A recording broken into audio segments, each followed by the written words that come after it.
Hey guys, today we're going to be reading chapter 7 and 8 of Fantastic Mr. Fox by Roald Dahl. Chapter 7 is called We'll Never Let Him Go. At 6 o'clock in the evening, Bean switched off the motor of his tractor and climbed down from the driver's seat. Bunce did the same. Both men had had enough. They were tired and stiff from driving the tractors all day. They were also hungry. Slowly, they walked over to the small fox's hole in the bottom of the huge crater. Bean's face was purple with rage.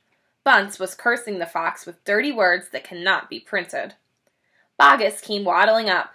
"Dang and blast that filthy, stinking fox!" he said. "What the heck do we do now?" "We'll never let him go," Bunce declared. "Never, never, never," cried Boggis. "Did you hear that, Mr. Fox?" yelled Bean, bending low and shouting down into the hole. "It's not over yet, Mr. Fox. We're not going home till we've strung you up dead as a dingbat." Whereupon the three men all shook hands with one another and swore a solemn oath that they would not go back to their farms until the fox was caught. "What's the next move?" asked Bunce, the pot-bellied dwarf. "We're sending you down a hole to fetch him up," said Bean. "Down you go, you miserable midget." "Not me," screamed Bunce, running away. Bean made a sickly smile. When he smiled, you saw his scarlet gums. You saw more gums than teeth, actually. "Then there's only one thing to do," he said. "We starve him out. We camp here day and night watching the hole. He'll come out in the end. He'll have to."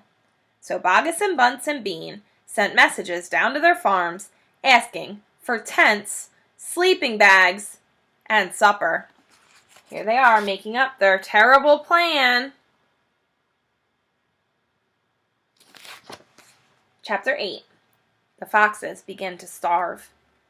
That evening, 3 tents were put up at the crater on the hill, one for Boggis, one for Bunce, and one for Bean. The tents surrounded Mr. Fox's hole, and the 3 farmers sat outside their tents eating their supper. Boggis had 3 boiled chickens smothered in dumplings. Bunce had 6 donuts filled with disgusting goose liver paste, and Bean had 2 gallons of cider. All 3 of them kept their guns beside them the whole time. Boggis picked up a steaming chicken and held it close to the fox's hole. "Can you smell this, Mr. Fox?" he shouted. "Lovely, tender chicken. Why don't you come up and get it?" The rich scent of chicken wafted down the tunnel to where the foxes were crouching. "Oh, Dad," said one of the small foxes, "couldn't we just sneak up and snatch it out of his hand?" "Don't you dare," said Mrs. Fox. "That's just what they want you to do." "But we're so hungry," they cried. "How long will it be till we get something to eat?" Their mother didn't answer them, nor did their father. There was no answer to give. As darkness fell, Bunce and Bean switched on the power headlamps of the 2 tractors and shone them on to the hole. "Now," said Bean, "we'll take it a step.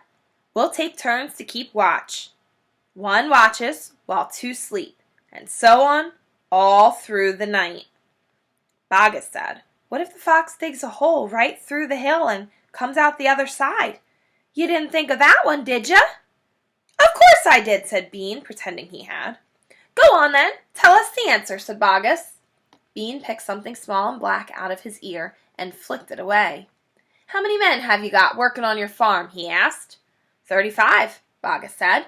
"I've got 36, Bunce said. "And I've got 37, Bean said. "That makes 108 men altogether. We must order them to surround the hill. Each man will have a gun and a flashlight, and there will be no escape for Mr. Fox." So the order went down to the farms, and that night 108 men formed a tight ring around the bottom of the hill. They were all armed, with sticks and guns and hatchets and pistols and all sorts of other horrible weapons. This made it quite impossible for a fox or, indeed, for any other animal to escape from that hill. The next day, the watching and waiting went on. Boggis and Bunce and Bean set up small stools, staring at the fox's holes. They didn't talk much. They just sat there, with their guns on their laps. Every so often, Mr. Fox would creep a little closer towards the mouth of the tunnel and take a sniff. Then he would creep back and say, "They're still there."